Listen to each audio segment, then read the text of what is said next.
اور کیا جائے تو یہ آپ صلی اللہ علیہ وسلم کا معجزہ ہے کہ آپ صلی اللہ علیہ وسلم نے نکاح کے وقت ان آیات کا انتخاب کیا. آپ صلی اللہ علیہ وسلم نے نکاح کے وقت ان آیات کا انتخاب کیا. سب سے پہلی آیت جو قرآن مجید کی نکاح کے خطبے میں پڑھی جاتی ہے، ارشاد ربانی ہے، یا ایھا الناس اتقوا ربکم الذی خلقکم من نفس واحدہ وخلق منها زوجها وبث منهما رجالا كثيرا ونساء واتقوا الله الذي تساءلون به والارحام ان الله كان عليكم رقيبا. اے لوگوں اتقوا ربکم، سب سے پہلی جو تعلیم دی نکاح کے موقع پر اللہ تعالی سے ڈرو. پہلی تعلیم جو دی نکاح کے موقع پر کہ اللہ تعالی سے ڈرو. الذی خلقکم من نفس واحدہ، جس نے تمہیں ایک نفس سے پیدا کیا. اب یہاں پر دوسری تعلیم دی، وہ یہ بتایا کہ تم سب برابر ہو، تم سب کو اللہ تبارک و تعالی نے ایک ذات سے پیدا کیا. تم سب کے بعد حضرت آدم علیہ السلام ہے، لہذا نکاح میں اگر کہیں کوئی دوسرے خاندان میں نکاح کرتا ہے تو وہاں طرح طرح کی باتیں جو ہمارے یہاں بنائی جاتی ہے، یہ باتیں کرنا غلط ہے کہ فلاں انصاری، فلاں سیاد، اور اس نے فلاں ذات میں نکاح کر لیا فلاں. آپ صلی اللہ علیہ وسلم نے صاف فرما دیا الذی خلقکم من نفس واحدہ، ایک ذات سے پیدا کیا. وخلق منها زوجها، اور پھر اسی ذات سے یعنی حضرت آدم علیہ السلام سے ان کا جوڑا حضرت حوا علیہ السلام کو پیدا کیا. اور پھر اگلی اس آیت میں آگے اللہ تبارک و تعالی نے نکاح کے بڑے مقصد کی طرف اشارہ کیا. وہ فرمایا وَبَثَّ مِنْهُمَا رِجَالًا كَثِيرًا وَنِسَاءً، اور اس جوڑے سے حضرت آدم اور حضرت حوا علیہ السلام کے جوڑے سے بہت سارے انسانوں کو پھیلا دیا. اور وہ پھیلانے کا ذریعہ کیا بنتا ہے؟ وہ ذریعہ بنتا ہے نکاح. لہذا نکاح کا سب سے بڑا مقصد وہ افزائش نسل، سب سے بڑا مقصد افزائش نسل ہے. اور آپ صلی اللہ علیہ وسلم نے خود بھی اس کی وضاحت فرمائی اور فرمایا تزوجوا الودود فإنی مکاثر بکم الامم، کہ خوب محبت کرنے والی اور خوب بچے جننے والی عورتوں سے نکاح کیا کرو، کیونکہ قیامت کے دن میں اپنی امت کی کثرت پر فخر کروں گا. یعنی جتنی زیادہ اولادیں ہوں گی ہمارا امت کو بڑھانے میں اتنا ہی ہمارا ہاتھ ہوگا. اور آپ صلی اللہ علیہ وسلم نے فرمایا اس سے میں جو ہے امت پر دوسری امتوں پر فخر کروں گا کہ میری امت سب سے بڑی ہے. تو یہ ایک سب سے بڑا مقصد ہے. لہذا ہمیں اس مقصد کو سمجھنا چاہیے. آج لوگ بات دیکھتے ہیں کہ وہ اس مقصد کو سمجھتے ہی نہیں، اور ایک بچہ ہو گیا یا دوسرا بہت سے زیادہ. یہ بڑی صاف بات ہے کہ یہ اسلام میں جائز نہیں ہے. جو خاندان کو مختصر کرتے ہیں اور اس کے لیے نئے نئے طریقے اختیار کرتے ہیں، یہ ناجائز ہے. بلا ضرورت اگر اس کو کیا جائے تو اسلام نے اس کی ہرگز اجازت نہیں دی. ضروری کوئی ایسی ضرورت ہے کہ عورت کے اندر طاقت ہی نہیں ہے، کسی ماہر ڈاکٹر نے اس کو منع کر دیا ہے، تب تو ممکن ہے، تب تو یہ ہے کہ آپ افزائش نسل کو روک سکتے ہیں. لیکن اگر ماہر ڈاکٹر نے نہیں روکا ہے تو آپ اس کو نہیں روک سکتے ہیں. اور بعض لوگ تو حمل میں بچوں کو گرا دیتے ہیں. یہ بہت بڑا فتنہ ہے. ہم جب زمانہ جاہلیت کی بات کرتے ہیں تو بڑے خوب زور شور سے بیان کرتے ہیں کہ وہ اپنے بچوں کو مار دیا کرتے تھے. آج ہم کیا کر رہے ہیں؟ ہاں، آج ہم بچوں کو پیدا ہونے سے روک رہے ہیں. رسول اللہ علیہ وسلم نے جو نکاح کا بڑا مقصد بتایا ہے وہ مقصد ہمارے سامنے ہی نہیں ہے. اور پھر فرمایا آگے یہ ایک مقصد بتانے کا واتقوا اللہ، پھر ڈرایا اللہ تعالیٰ سے ڈرو. الذی تساءلون بہ، جس کے نام سے تم ایک دوسرے سے سوال کر رہے ہو. یہ جو اللہ تعالیٰ کے نام کو بیچ میں لا کر نکاح کر رہے ہو اس سے ڈرتے رہنا. ذکری بات کہ اللہ تعالیٰ کے نام سے تم نے اتنا بڑا مسئلہ تو حل کر لیا، ابھی یہ مسئلہ حل ہو جائے تو کہیں ایسا نہ ہو کہ اللہ تبارک و تعالیٰ کو بھول جاؤ.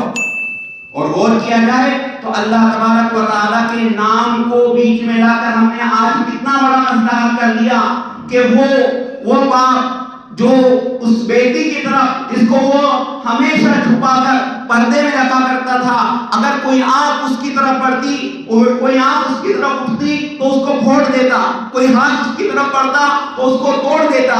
اللہ تبارک و تعالیٰ کے نام لے کر وہ ایک اجنبی انسان کے سپرد کر دیتا ہے. تو فرمایا واتقوا اللہ، اللہ تعالیٰ سے ڈرتے رہنا. دونوں کو ڈرایا، شوہر کو بھی بیوی کو بھی، شوہر کے گھر والوں کو بھی بیوی کے گھر والوں کو بھی، کہ اللہ تبارک و تعالیٰ کے نام سے جو اتنا بڑا مسئلہ حل کر رہے ہو اس سے ڈرتے رہنا. تساءلون به، جس سے نام سے تم اتنا بڑا مسئلہ حل کر رہے ہو. والارحام، اور کس چیز سے ڈرتے رہنا؟ رشتہ داریوں سے ڈرتے رہنا. یہ ایک نیا رشتہ جو وجود میں آ رہا ہے، لہذا ایسا نہ ہو کہ پرانے رشتے فراموش ہو جائیں. نہیں، رشتہ داریوں کا تذکرہ قرآن مجید نے آپ صلی اللہ علیہ وسلم نے نکاح کے موقع پر خاص طور سے کیا، کیونکہ عام طور پر ہوتا یہ ہے کہ نیا رشتہ وجود میں آنے کے بعد پرانے رشتوں کو آدمی فراموش کر دیتا ہے. لہذا آپ صلی اللہ علیہ وسلم نے صاف ممانعت کر دی. قرآن مجید نے فرمایا کہ رشتہ داریوں کا خیال کرتے رہنا. جو باپ ہے وہ اس کا باپ کا مقام رہے گا، جو ماں ہے اس کے حقوق اپنی جگہ پر رہیں گے، جو بھائی بہن ہیں ان کے حقوق جیسے پہلے تھے ابھی بھی اسی طرح رہیں گے. یہ تو ایک مزید نئی ذمہ داری تمہارے اوپر آ رہی ہے. لہذا ان ذمہ داریوں کے ساتھ ساتھ اس ذمہ داری کو ادا کرنا ہے، ان ذمہ داریوں کو فراموش نہیں کرنا ہے. اور فرمایا، بعد میں فرما دیا ان اللہ کان علیکم رقیبا. اگر تم یہ سوچتے ہو کہ اب کون دیکھنے والا ہے، ہم اپنی مرضی سے اپنی زندگی گزاریں گے، تو فرمایا ان اللہ کان علیکم رقیبا، اللہ تبارک و تعالیٰ تم پر نگراں. کر لو اپنی منمانی، اللہ تبارک و تعالیٰ دیکھنے والا ہے. یہ پہلی آیت تھی جس میں یہ پیغام دیا گیا. آگے دوسری آیت تو نکاح کے موقع پر پڑھی جاتی ہے، یا ایھا الذین آمنوا اتقوا اللہ وقولوا قولا سدیدا. اے ایمان والو، اللہ تبارک و تعالیٰ سے ڈرو. پھر واپس اللہ تبارک و تعالیٰ کے تقوی کی نصیحت کی. بار بار صلی اللہ علیہ وسلم نے نکاح کے موقع پر ڈرایا کہ خوشی کے موقع پر آدمی بھول جاتا ہے. فرمایا اللہ تبارک و تعالیٰ سے ڈرو، اور فرمایا وقولوا قولا سدیدا، پکی سچی باتیں کہو. اس وقت جو ہے قول و قرار وجود میں آتا ہے. اس وقت دو خاندانوں کے درمیان ایک نیا رشتہ وجود میں آتا ہے. یہ دو لوگوں کے درمیان کانٹریکٹ نہیں ہے، بلکہ دو خاندانوں کے درمیان کانٹریکٹ ہے. یہاں اگر باتوں میں کچھ کمی بیشی ہوئی، اگر بات میں وعدے کے کوئی خلاف ہوا، تو دو خاندانوں میں آپس میں اختلاف کا مسئلہ ہوتا ہے. یہ دو لوگوں کے درمیان کا مسئلہ نہیں ہوتا. فرمایا وقولوا قولا سدیدا، پکی سچی بات کہو، سوچ سمجھ کر کہو. یہ صرف تین بول نہیں ہے کہ دلہن نے 3 مرتبہ کہہ دیا کہ ہاں میں اس رشتے سے منظور ہوں، اور دولہے نے 3 مرتبہ کہہ دیا ہاں مجھے قبول ہے. یہ صرف 3 قول نہیں ہے، بلکہ یہ بہت پوری زندگی اس سے متعلق ہے. ایھا الذین آمنوا اتقوا اللہ، اللہ تعالیٰ سے ڈرو. وقولوا قولا سدیدا، اور پکی سچی بات کہو. اگر تمہارے ذہن میں ہے پکی سچی بات کرنا، پھر کبھی کوئی اتفاق سے کوتاہی ہو جاتی ہے، تو آگے فرما دیا یصلح لکم اعمالکم، اللہ تبارک و تعالیٰ تمہارے کام بنا دے گا. اور پھر کبھی کوئی غلطی ہوگی یغفر لکم ذنوبکم، اللہ تعالیٰ معاف بھی فرما دے گا. ومن یطع اللہ ورسولہ فقد فاز فوزا عظیما، اور جو اللہ اس کے رسول کی اطاعت کرتا ہے تو وہ بڑی کامیاب ہونے والا ہے. پھر تیسری آیت جو نکاح کے موقع پر آخری آیت پڑھی جاتی ہے، اس میں ارشاد فرمایا یا ایھا الذین آمنوا اتقوا اللہ حق تقاته ولا تموتن الا وانتم مسلمون. اے ایمان والو، پھر اللہ تعالیٰ سے ڈرایا. دیکھیے بار بار تاکید کی جا رہی کہ اس نکاح کے موقع پر اپنے رب کو مت بھول جانا، اس سے ڈرتے رہو. یا ایھا الذین آمنوا اتقوا اللہ حق تقاته، جیسا کہ اس سے ڈرنے کہا کہ اسی طرح سے ڈرتے رہو.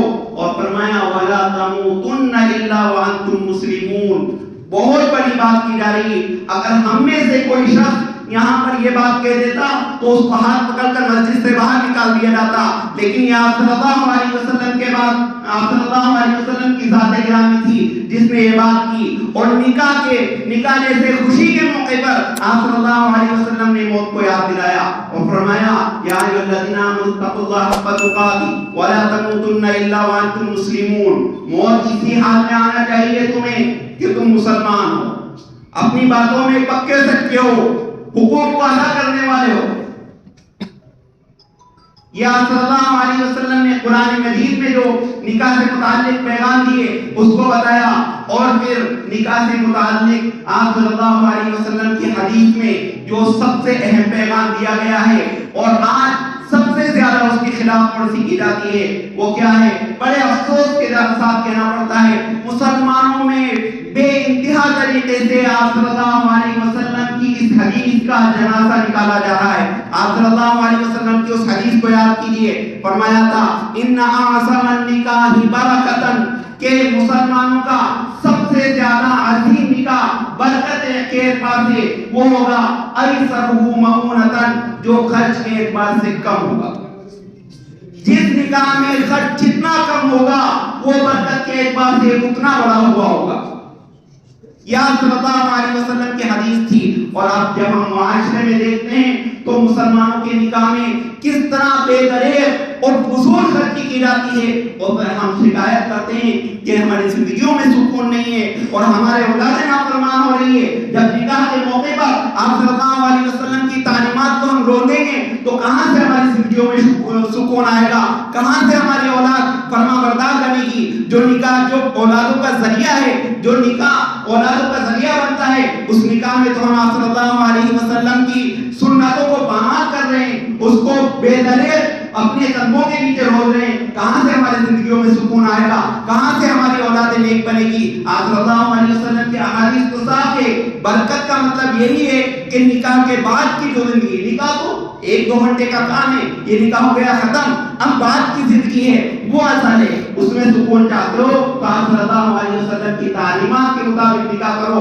اور یہ آپ صلی اللہ علیہ وسلم کی ایک بڑی سنت ہے، جیسا کہ آپ صلی اللہ علیہ وسلم نے ارشاد فرمایا تھا النکاح من سنتی، کہ نکاح میری سنت ہے، لہذا جب آپ صلی اللہ علیہ وسلم کی سنت ہے تو آپ صلی اللہ علیہ وسلم کی طریقے پر ہونا چاہیے۔ ومن رغب عن سنتی، اور جس نے میری سنت سے اعراض کیا، یعنی میری سنت کے علاوہ طریقے سے زندگی گزاری، فلیس منی، تو اس کا مجھ سے کوئی تعلق نہیں۔ یہی پیغام نکاح کے خطبے میں دیا جاتا ہے، لہذا اس پیغام کو سمجھے، اور یہ پیغام صرف ان 2 خاندانوں کو نہیں دیا جا رہا ہے بلکہ اس موقع سے ہر انسان جو موجود رہتا ہے اس کو یہ پیغام دیا جاتا ہے۔ اللہ تبارک و تعالی نکاح کو پیغام کو سمجھنے کی توفیق عطا فرمائے۔ آخر دعوانا الحمدللہ رب العالمین۔